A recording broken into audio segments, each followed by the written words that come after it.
Assalamualaikum.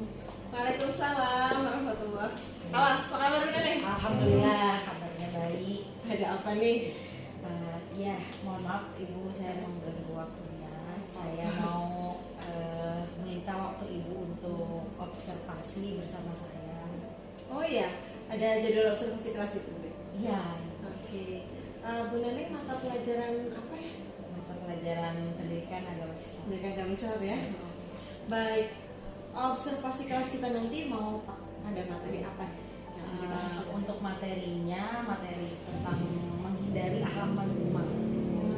Boleh tahu tujuan pembelajarannya kemarin? Tujuan pembelajarannya itu siswa mampu menganalisis manfaat menghindari akhlak mazmumah melalui pembelajaran cooperative learning dan sosiodrama.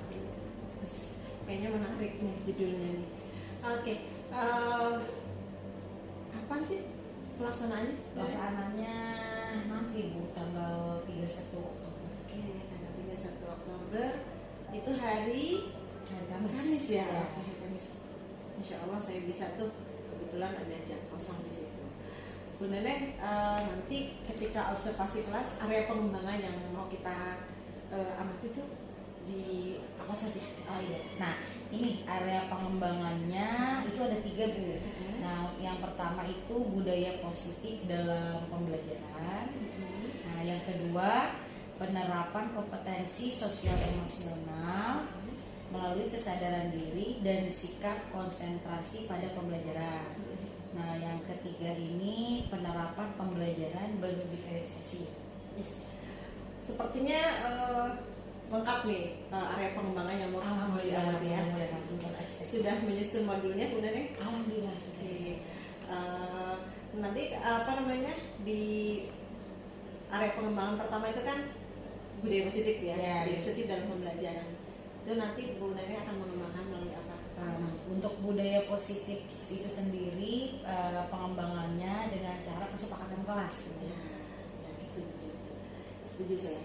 Kalau untuk KSE-nya sendiri, Bu Neneng akan menerapkan KSE itu melalui Nah, KSE karena untuk sikap konsentrasi dan pembelajaran, jadi saya pakai SBK. Iya. Nah, yang ketiga itu kan area pengembangan pembelajaran berdiferensiasi. Nah, berdiferensiasi itu kan ada beberapa jenis ya, untuk diferensiasi konten, proses atau produk nih, atau semuanya benar? Saya lebih ke proses terlebih dahulu. Jadi Bu Neneng akan menerapkan pembelajaran berdiferensiasi proses ya. Strategi apa yang Bu Neneng bakal terapkan? Ya, strategi yang saya akan gunakan yaitu menggunakan metode cooperative learning, model pembelajarannya diskusi kelompok sama presentasi, terus sosiodrama. Oke, jadi nanti ada diskusi kelompok, ada presentasi kelompok, dan ada sosiodrama. Oke, cukup menarik.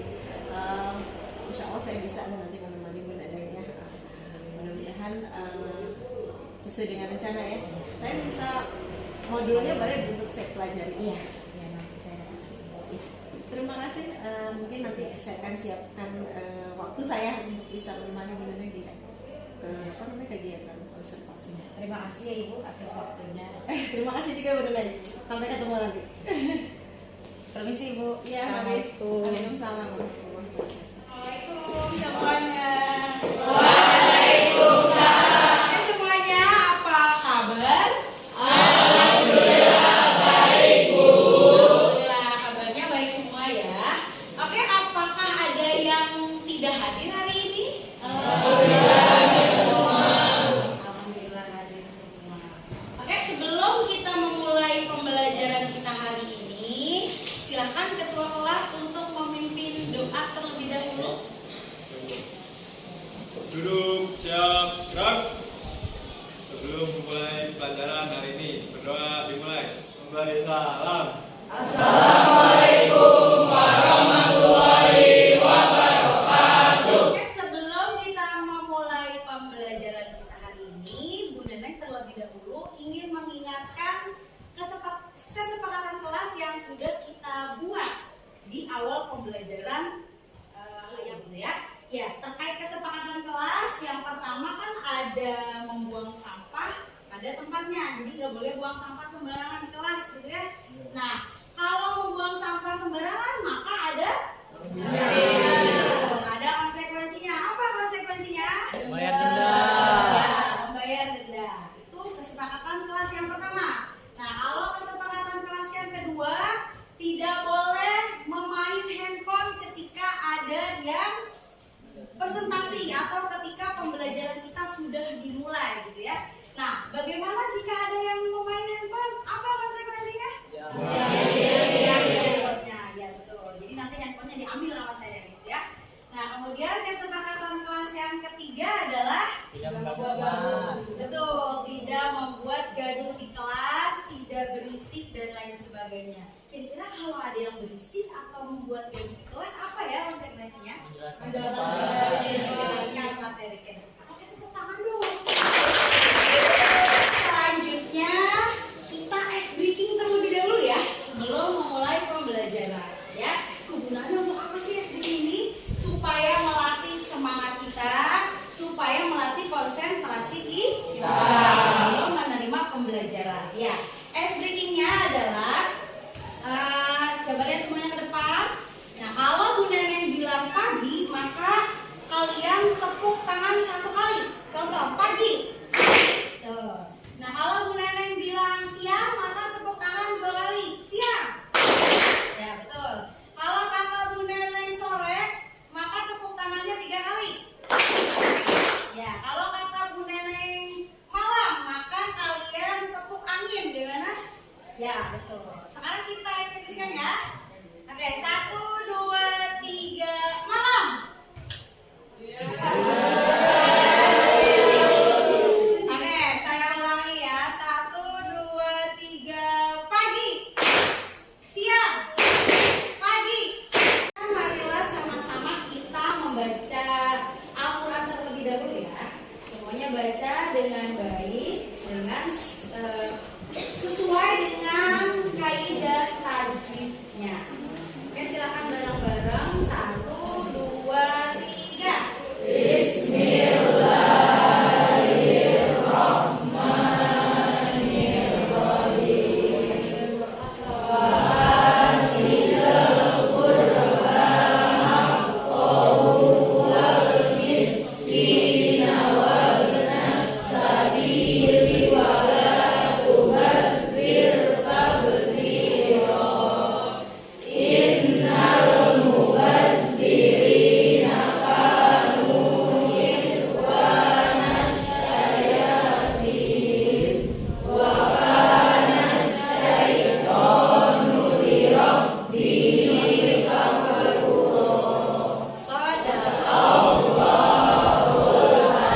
Oke, selanjutnya Bu Neneng punya tebak gambar.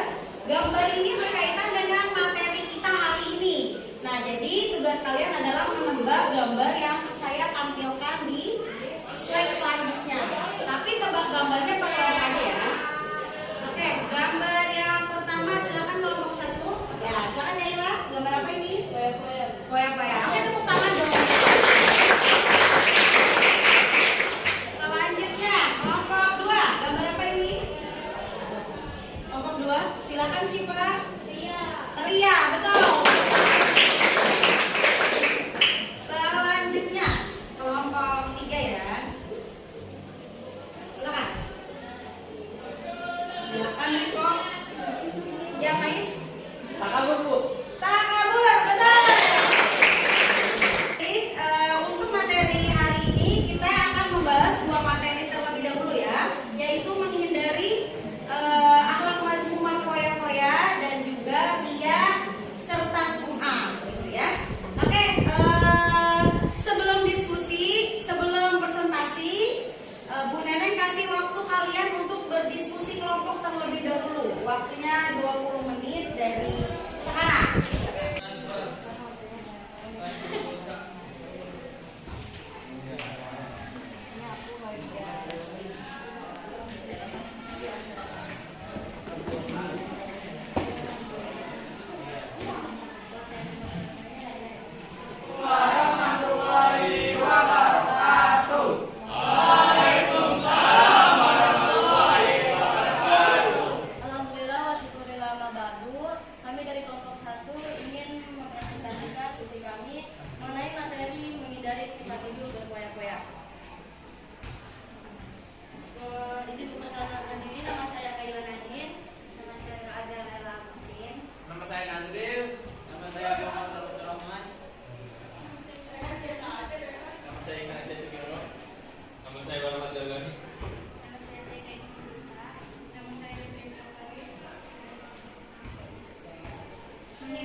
berpoin-poin yang merupakan ditanyakan.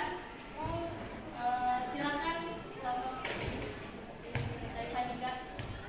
Ya, saya ingin bertanya, jika ada orang yang berperilaku berpoya-poya itu dampak negatifnya seperti apa ya? Terima kasih. Menjawab dari pertanyaan dari Fanika, tadi pertanyaannya adalah dampak negatif dari sifat hidup berpoya-poya ya. Yang pertama, terlalu sibuk mengurusi kebahagiaan duniawi atau melalaikan akhirat.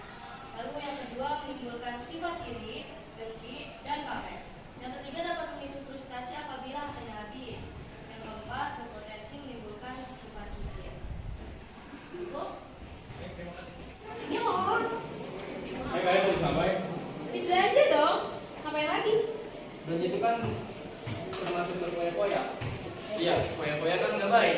Kalau nggak percaya tanya aja sama Bungkus aja. Waalaikumsalam. Dulu ada apa sih ini ribut-ribut? Nggak tahu nih Bu. Kita lagi habis belanja. Nah, poya-poya itu sifat yang buruk dan ada juga dalam dalilnya dalam Al-Quran surat Al-Isra ayat 26 sampai 27.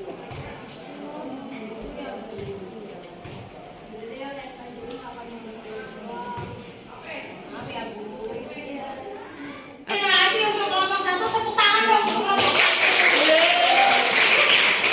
Oke, selanjutnya pemateri kedua pembahasannya yaitu mengenai menghindari akhlak mazmumah, ria dan sum'ah.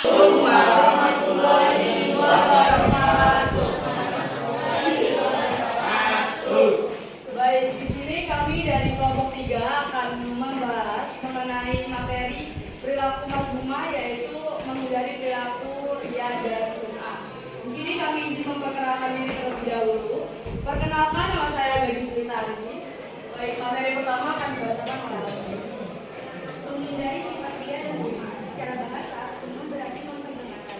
Sekian dari kami, kurang lebih mohon maaf. Selanjutnya kami akan menampilkan sosiodrama dari perilaku ria dan sum'ah. Dulu mau di-post di IG. Masya Allah, masih sholat terus. Lihat deh, masa gue suka pakai mukena sih? Bukannya nggak boleh. Libur aja yuk. Jadi kok kamu pas pakai mukena sih? Gak apa-apa kan aku biar ada ini. Biar dilihat orang lain. Bukannya perilaku ria ya? Iya, oh gitu ya. Maaf ya, astagfirullahaladzim. Oke, terima kasih untuk kelompok 3 atas presentasi dan penampilan sosiodramanya. Tepuk tangan dong untuk Oke, selanjutnya kita narik kesimpulan bahwa kesimpulan yang pertama bahwa akhlak mazmumah merupakan akhlak tercela, yang mana akhlak tercela itu harus kita hindari, bukan kita lakukan. Nah, tadi kan ada videonya tuh lagi selfie gitu ya. Nah, terus mau dipamerin ke media sosial. Nah, itu merupakan perilaku ria. Nah, ria itu perilaku yang tercela. Nah, selanjutnya kesimpulan yang kedua adalah seyogianya kita semua untuk berperilaku mahmudah, bukan malah mazmumah, yaitu berperilaku atau berakhlak yang baik. Seperti apa akhlak yang baik? Seperti tidak ria gitu ya, tidak sum'ah, yaitu kalau kita ibadah ya nggak usah ditunjukin. Kalau kita itu habis ibadah ya kita sembunyikan saja. Dan kalaupun kita tunjukin niatnya bukan untuk ria, tapi untuk apa? Untuk memotivasi teman kita, gitu ya. Nah, selanjutnya poya-poya juga sama. Nah, kita semua harus menghindari akal poya-poya. Kenapa? Karena kalau kita poya-poya maka kita akan mendapatkan dampak buruk atau dampak negatif dari perilaku poya-poya. Tadi sudah kita bahas beberapa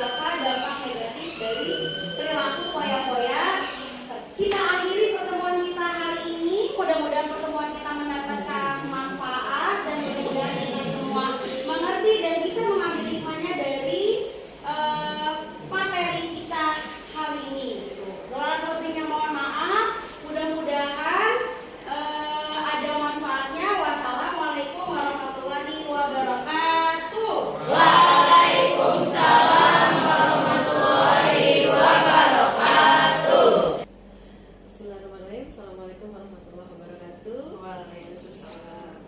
Oke. Bu Neneng, hari ini kita memasuki tahap pasca observasi nih.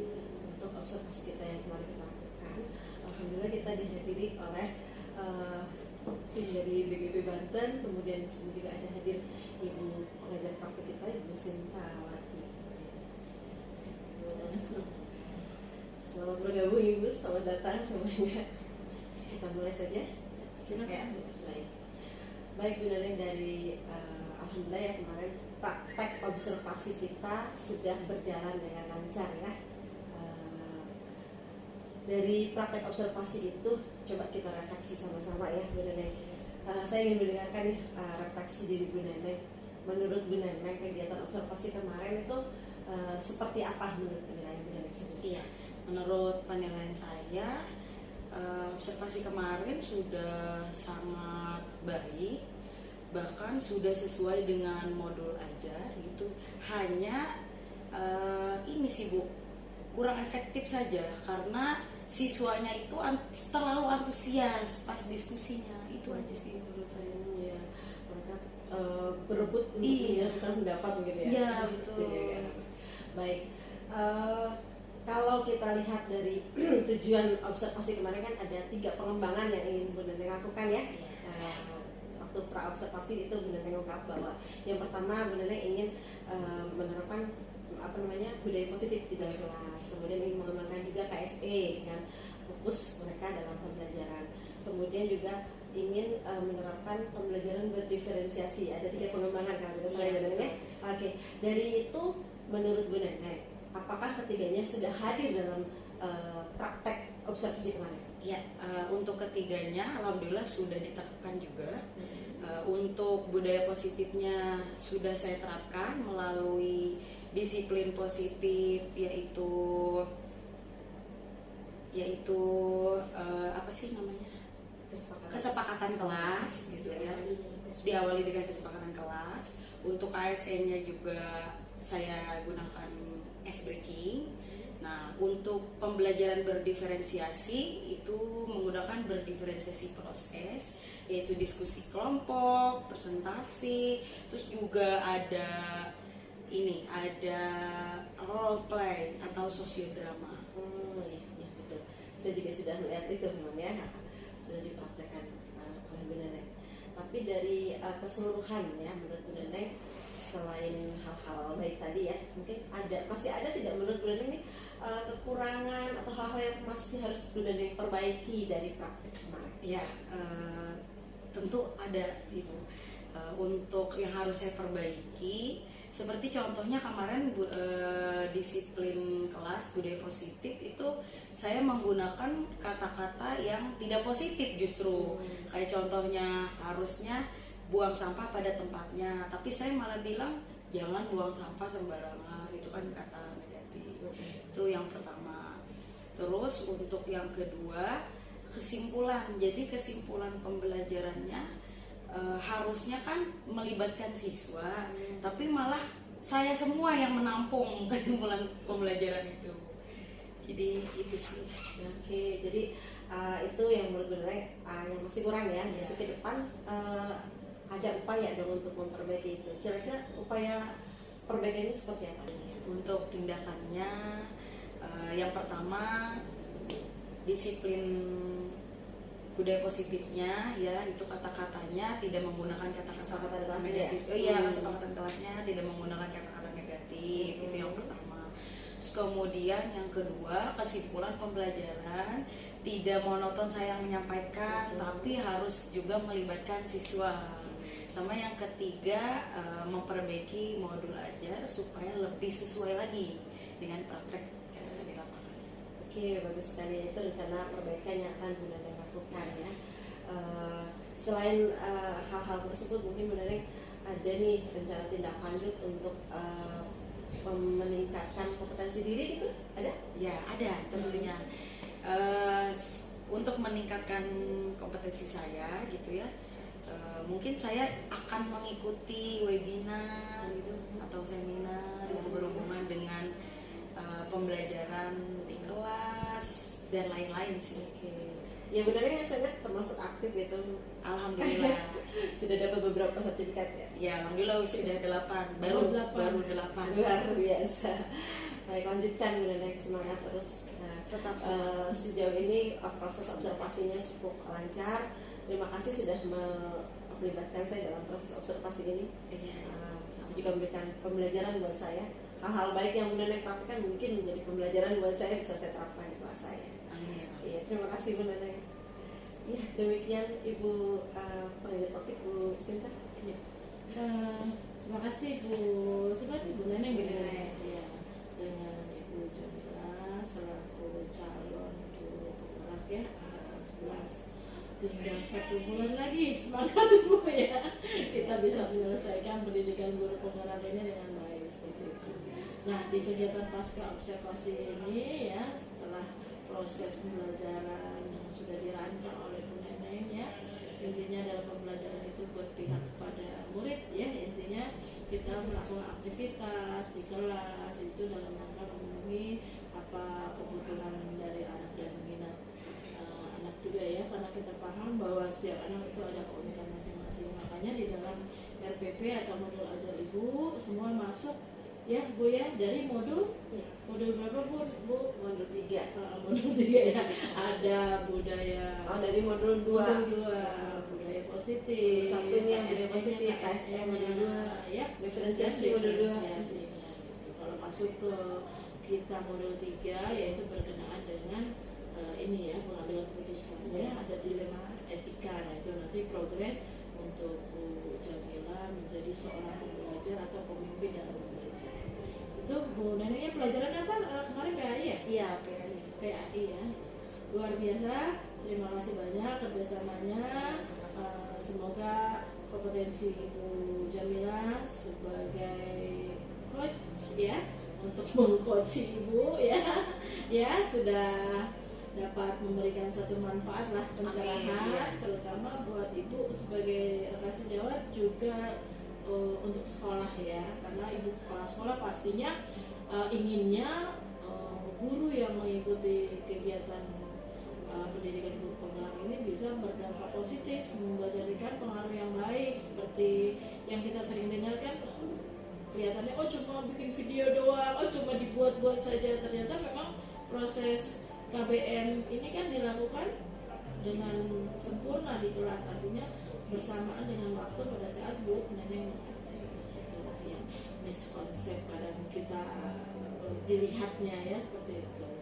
Ya, itu saja. Tetap semangat Bu Jamila dan Bu Neneng, tetap memberikan pencerahan untuk sekolah ini